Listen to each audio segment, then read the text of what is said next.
What are you doing? Nothing. What are you doing? Nothing. Are you opening up one of the Toreba boxes? No, see, it's all there. I can see that it's opened. It's not open. It's not open. What, are you gonna try to tape it back up and pretend like it never happened? It never happened.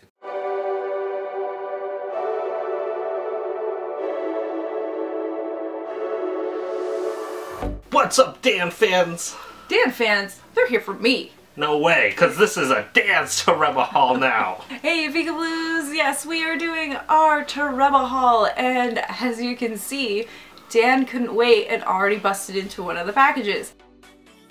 So our first item here is the Platelet girl from Cells at Work in her cute little Nesso Berry plush form. She's like perfect for a Nesso Berry. Yeah, she's tinier than a regular Nesso Berry. Well, the normal large size. I think there are smaller sizes, but if you compared her to like the mommy one that we won a couple times ago, she is quite smaller, which is perfect for her character because they're cute little like elementary school aged cells, I guess. But they're adorable, so if you guys haven't seen Cells at Work, I recommend you see it. It is a little bit educational, but also fun. Hey, I mean, if you could, like, show this in, like, a school, like a science class or something, that'd be terrific. She was really tough to get, though, and I couldn't find her on Mandarake, so I waited, I think, almost 2 weeks until she was in a respectable machine to pick her up, but I didn't want to let her go, so she was a tough one to win, but she's here now, and that's all that matters. So, now that we have that out of the way, let's see what else is in this giant box. Get the rest of the stuff out, you know, not as good. Can't save the best for last if you can't wait. So this box has, ooh. So this box has quite a few more plushies and even a figure. So let's continue on with the plushies, and we will open up this Kirby one next. Valentine's Kirby. Yeah, I think he came out like right before Valentine's Day, so would make a lot of sense. But let me get him open because he's gonna crinkle a lot. So here he is, super soft and quite a large.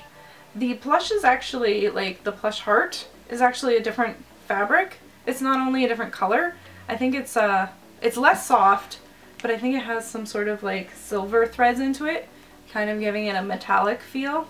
I'm gonna modify this plushie to make it like look like those hearts that taste like chalk. Have little sayings like, "You are mine." But he's really cute too because I like how he's posed. He's kind of in a running pose, so he's like running away with the heart. Kind of like, I stole your heart.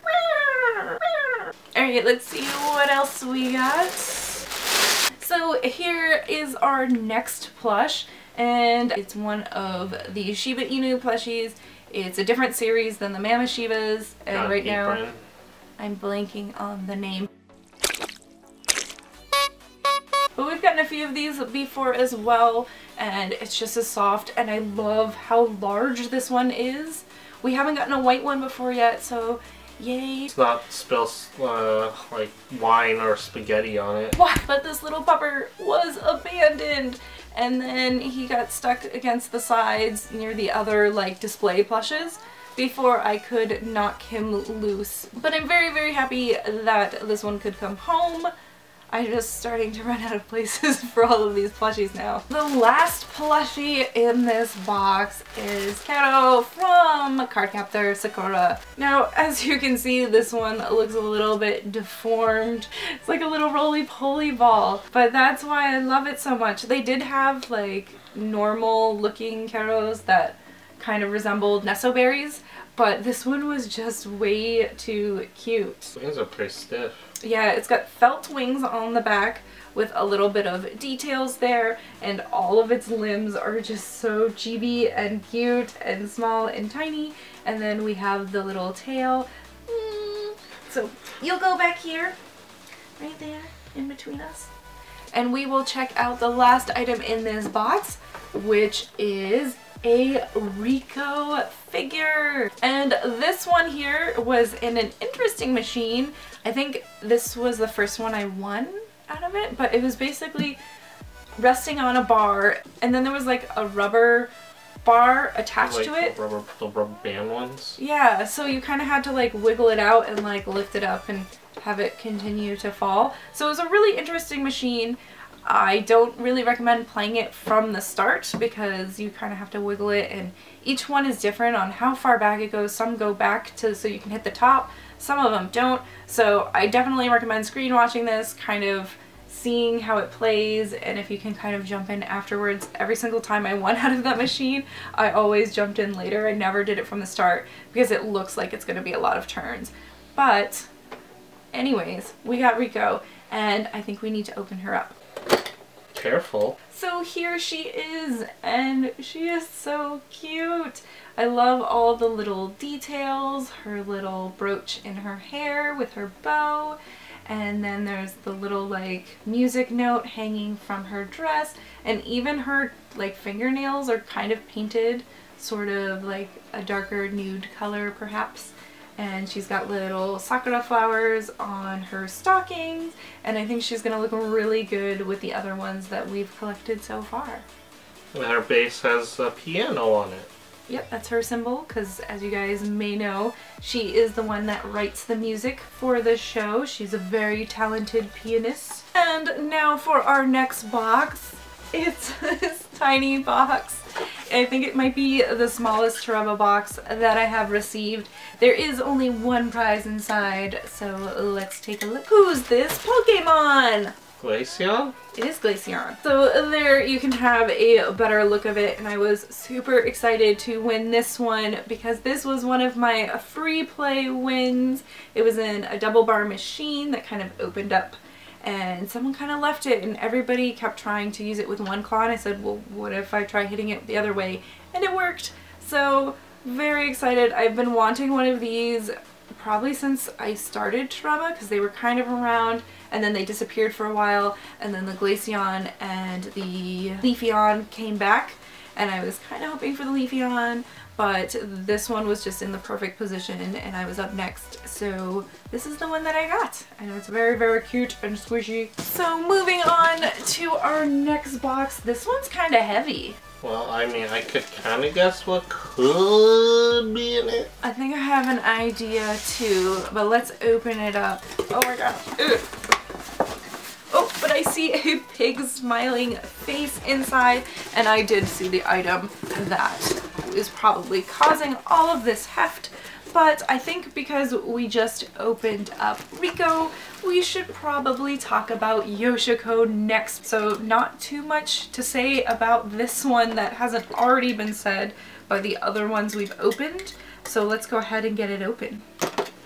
So here we have Yoshiko, or Yohane. Doing her Yohane pose. And I've kind of noticed after opening this one and Riko's that both of them are kind of covering their faces with their different hand movements, which, like, if you look at her dead on, you can't really see her face at all. She's just kind of blocking most of it, which is a little bit annoying. It's kind of a design flaw that I'm not much of a fan of, but she is still really, really cute. She's got same really great attention to detail, like the little bow in her hair, and her fingernails are also painted. This time it looks like a pale pink or peachy color, and then she has a little garter here on her leg. So overall very, very cute. And her base has a little character on it. The little like demon bat child thing. I don't know, but it's also her symbol. Next up, let's look at this smiling little darling that we have here. So here we have Asuka from Evangelion, and she's just kind of like in her little school outfit here. She is very, very cute, and after holding the Platelet girl, she seems very, very large. I feel like she's pretty long. Here's the comparison. Yeah, she's definitely a lot taller. Oh, she's got a little fuzz on her face. Get that off. Yay! We won! She fell right in. Yes! Super cheese. Alright, let's see who else we have. And next up we have Winnie the Pooh, who is celebrating the new Lunar New Year with a boar costume because it is the year of the pig. So here you can see better on the top of Pooh's head that it does have a cute little boar face, and he's got the little like ears and everything. I don't think he has his own ears. I think this is just sewn right in. So this little hood does not come off, but it's like he's wearing a cute little kigurumi, and he even has like a cute little tail.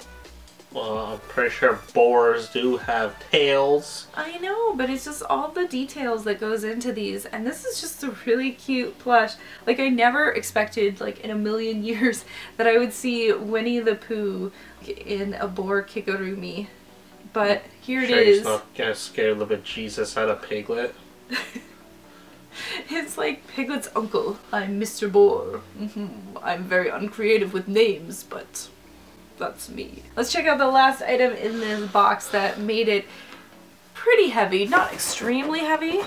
Well, good thing we didn't have to pay shipping for it. So it is a little Taiyaki grill, and we're not quite sure how this is going to work because I'm sure this was created for Japanese outlets, but I think we can figure it out either just getting a conversion cord to switch it in like when you're traveling. But it does have the information on the side here. It's an AC 100 volts, and we have 290 watts, and I'm not quite sure what this last one is, but it does have some information on here, and I'm sure we can figure out how to use it. However, this is smaller than I thought it was going to be. In the machine, it looked a lot bigger. I guess I never noticed like the little hand picture on the side here. Like, it's only as large as like this width of this guy's hand, which to scale I have no idea how big this person's hand is. It could be a child's hand or an adult's, I'm not sure, but it's gonna make tiny little taiyakis. I think they would still be really cute and kind of like bite-sizable for like parties and things like that. I don't know, we'll figure it out though. And for our last box, we have another large one here, and I don't know what's inside this one at all. Ooh, I'm so excited. Let's check out the first one, and it is another Shiba Inu plushie, and this one is for the Lunar New Year. So he's wearing sort of like, it's like one of those robes. It's very, very cute. Here he is, and I love, once again, the mixed textures and the feeling of this plush. It is so soft, and then we have like a silky soft fabric for his little robe. What are you doing? It makes that like satisfying sound when you like lightly scratch it. And of course, look, he got his like little star butthole. Yeah, this one does too. I didn't show off the butthole because that's weird. Alright, let's see what else is in here. We have a seal. This one was a really fun machine to do. I like it when Toreba switches it up. It's always nice to play the traditional UFO catchers because you kind of know the strategies you need, but then it's nice when they mix it up. So this one was like almost like a claw machine, but it used the UFO catcher claw. It was neat, and someone kind of abandoned it, and I went ahead and took, I think, 2 or 3 tries to win this adorable little seal. By a Muse. It is an Amuse plushie, and it also had the option of a polar bear, an Arctic fox, and a snow leopard. You know, by looking at all these animals, they're all natural prey to orcas. Okay, here we go with the weird stuff again. Like, I'm here like telling you about the quality of the plush and how cute they are, and he's telling you nature facts. See, even on YouTube, in a haul video for Japanese plushes from a Japanese online crane game, you too can learn about the Arctic world. So next up, we have Bulbasaur, and it is not the one that I just won, so we will have another Bulbasaur come. But this one here is just kind of like a regular plush style, where I think the one I just won is a more fuzzy one. Yeah, which means I like this one better than the other one already. Alright, well let's give it a feel, shall we? Ooh, he's still pretty soft. Not as soft as like the This? No, that one is definitely softer. I was also going to say the Shibas are also softer, but he is still really soft, and he's really cute, and like, Why am I doing this? Imagine if there was teeth in there. That's creepy. Why am I sticking my hand in his bowl? That I feel like that shouldn't be there. Look really scared, be like... Why did that sound like a duck? But I feel like you could put something else in it. I was thinking, like, if you don't have, like, an extra large phone or something, you could put your phone in there. Look, it looks like there's, like, teeth already, so, you know, just put, like, maybe 2 or 3 more layers in there. It'll look like a Sarlacc pit. No. Yeah. No. Just give me Bulbasaur. You can't play with him anymore. We're just gonna put you somewhere. And we're gonna pull out the next one because you're getting really weird. So with that note, we have another Nesoberry, and this time it is Saber Alter. I can't make weird out of this. Way to go. I just made it weird. I can't pick that up. So now that I've just thrown her across the room, here she is. Alright, so, you know, of course this is Saber Alter from Fate Stay Night Heaven's Feel. Her little nubby fingers, her hand or whatever, she doesn't really have fingers, does get hidden quite deep inside her sleeves. And I don't think I've seen one yet that kind of, because of her outfit, of course she's got the cutouts for her skin. So like this part here is like the same as her face, but then this part here is just kind of like painted on. Anyways, I do really like it though because it does have all these little like details in her dress. It is a very detailed Nesoberry, and she's and of course she's also frowning. But this isn't at all because we have one more item left in this box before we end this thing, and that is a Homura from Puella Magica figure, and it is an EXQ figure from Band Presto, and I'm very, very happy about this one. I think I got it only in a few tries, and instead of getting it through the bars, I actually flipped it over the front, which I've seen like people do all the time, and I've just never been lucky enough to be in that situation. And I was with this one. So let's get her open, enough talk. Let's see what she looks like. Well, at least she didn't come like bisected or something. You know, like... She does have her head intact, unlike some other characters we know of. Whoa, that's some low-hanging fruit. This is a sick mommy burn. Interesting fact. Normally, if you were gonna use a longbow, you'd be training when you were a wee lad into being an old man, just to be able to master. So I do not believe that Homura knows how to use this. But she has magical powers, and like an even paint job isn't one of them. Because even though she looks really cool, and I'm pretty happy with this figure. I love the flowing hair and like her little ribbon here in the back and in the front, and she's got like her signature Homura face where she's like, I don't care about anything, I'm gonna just storm through here and kick some booty.